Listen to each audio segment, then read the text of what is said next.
Baik, perkenalkan saya Kadek Dia Sri Devi dengan nomor 09 dari kelompok online. Jadi di sini saya akan melakukan initial assessment dan juga BHD atau bantuan hidup dasar. Yang pertama adalah initial assessment yang dilakukan dengan tahapan DRABCDE. Yang pertama adalah D, danger, memastikan dengan 3A, yaitu amankan diri menggunakan APD dan juga handscoon, seperti masker dan juga handscoon. Kemudian yang kedua adalah amankan dari korban. Korban dijauhkan dari kerumunan. Bu, permisi Bu, tolong menjauh dari kerumunan. Kemudian di sini adalah yang ketiga adalah amankan lingkungan. Jadi lingkungan di sini korban dibawa pada lingkungan yang baik, aman dari bencana. Kemudian yang kedua adalah respon. Respon dilakukan dengan metode AFEU. Yang pertama adalah alert. Alert adalah periksa kesadaran dari pasien, apakah pasien korban ini sadar atau tidak. Kemudian V, voice. Ketika pasien tidak sadar atau korban tidak sadar, maka berikan langsaman berupa suara. Bu, bangun Bu. Bu, bangun. Kemudian yang selanjutnya adalah pain. Dilakukan dengan menekan prosesus voidus. Jika pasien tidak merasa, berarti pasien itu berada pada tahapan unresponsif. Kemudian tahapan selanjutnya adalah A, yaitu airway. Airway dilakukan dengan memberikan atau membuka jalan nafas. Jalan nafas ini dibuka dengan dua teknik, yaitu teknik healthy chin lift dan juga jaw thrust. Healthy chin lift itu dilakukan ketika tidak terdapat cedera servikal dengan cara mendongakkan dahi dan mengangkat sedikit dagu.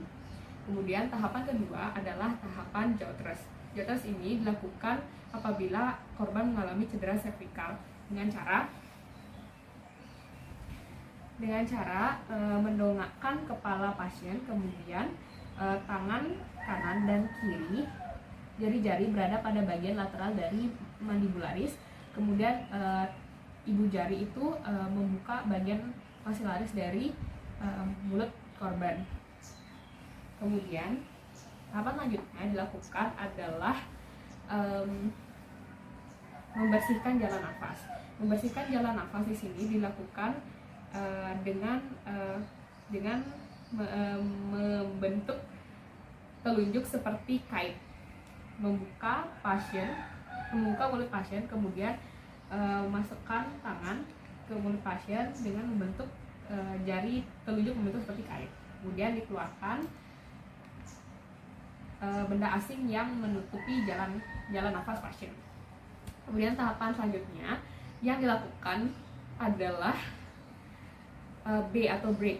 Break dilakukan dengan memeriksa 3 hal. Yang pertama kita lakukan adalah menempelkan pipi kita pada bagian dekat dengan hidung pasien.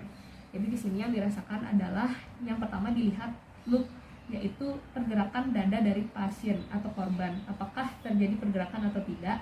Kemudian feel, rasakan apakah terdapat hembusan nafas pada pasien. Kemudian yang ketiga adalah listen, yaitu dengarkan apakah terdengar jalan nafas pasien.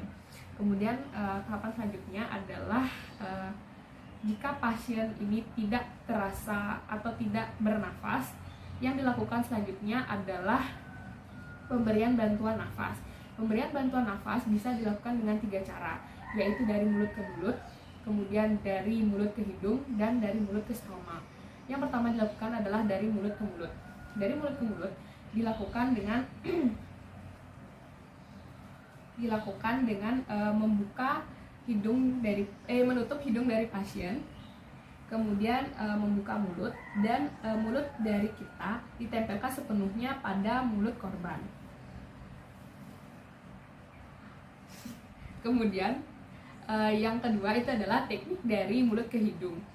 Teknik dari mulut ke hidung ini dilakukan dengan menutup mulut dari korban secara sepenuhnya, kemudian memberikan nafas ke hidungnya. Kemudian tahap yang ketiga adalah dari mulut ke stroma.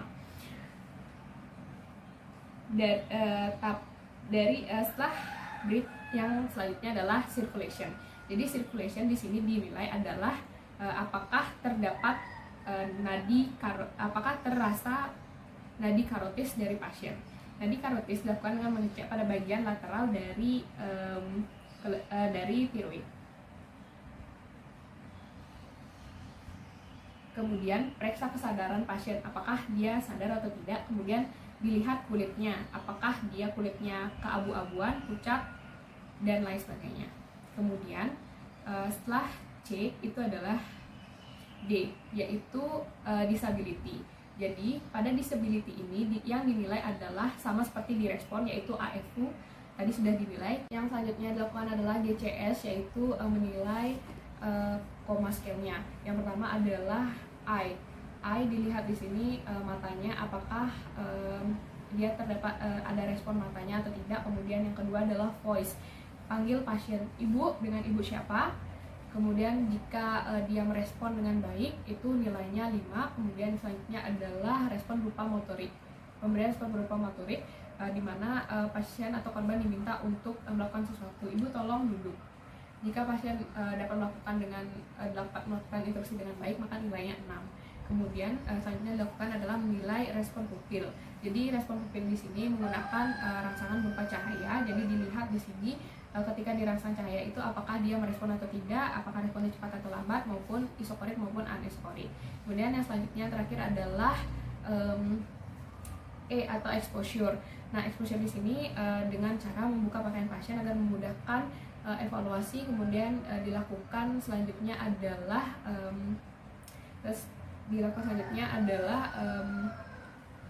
memanggil bantuan.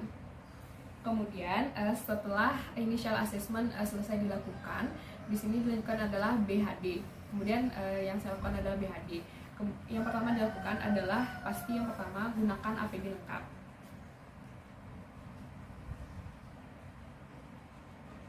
Kemudian letakkan korban pada tempat yang datar.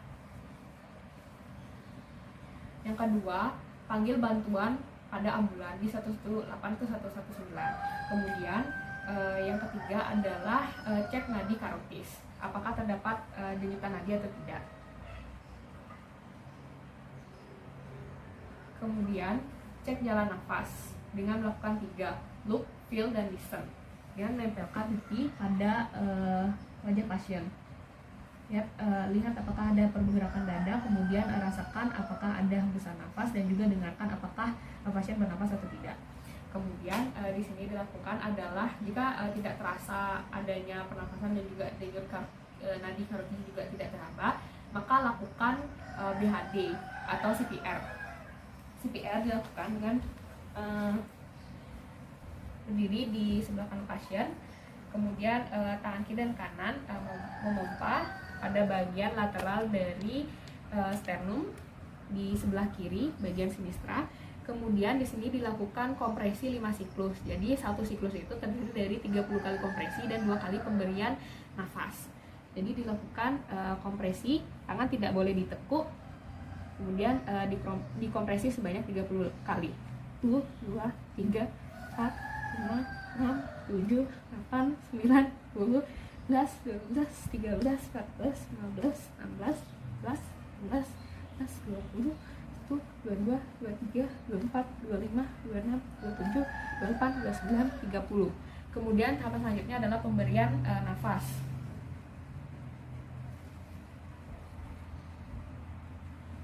Sebanyak 2 kali.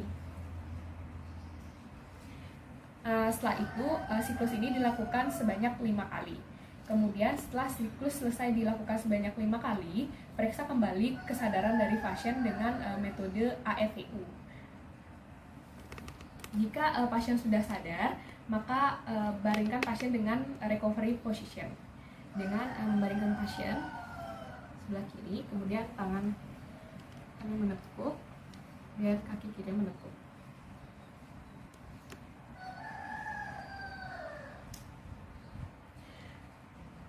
Kemudian periksa kembali kesadaran dari pasien menggunakan metode AFVU dan tunggu bantuan data. Baik, sekian dari saya. Terima kasih.